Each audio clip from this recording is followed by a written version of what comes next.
Magandang araw, a day in my life in Changi Airport.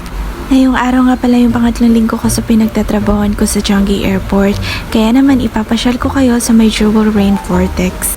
Dito na nga pala ako bumaba sa may Tanah kung saan papunta ito sa may Changi Airport. 3 stop lang from Tanah to Changi Airport. Isa akong OJT student dito sa Singapore at malapit ako mag-graduate. Dito nga pala ako sa Singapore nag-college, kaya naman dito rin ako mag-i-internship. Fast forward na nga at nandito na ako sa may Terminal 3 at papunta na ako ng Skytrain para sumakay papuntang Terminal 1. Dito sa Changi Airport ay napakaraming tourist destination, kaya kung nagbabalak kang pumunta dito sa may Changi Airport ay talaga namang sulit na sulit ang pagpapasyal mo. Kung nagbabalak kayong mag-aral ng college dito sa Singapore ay dapat kayang-kaya nyo mag-budget ng allowance nyo. Dahil sa sobrang mahal ng renta, napakamahal din ng mga bilihin. Fast forward at nakasakay na tayo ng Skytrain papunta ng Terminal 1. Kahit saang lugar ka dito magpunta sa Singapore ay napakaganda ng mga tanawin. Sobrang relaxing din.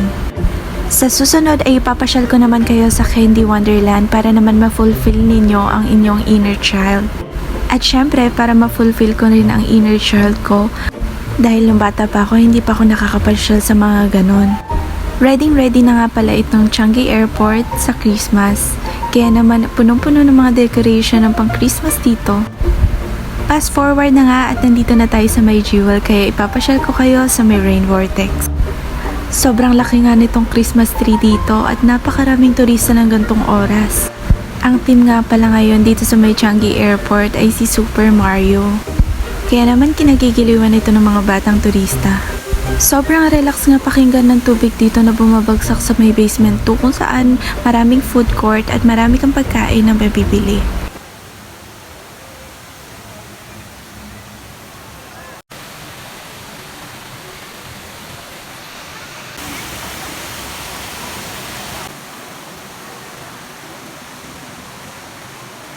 Napakabilis nga ng oras, 12:30 na kaya kailangan ko nang pumasok hanggang sa muli. Paalam!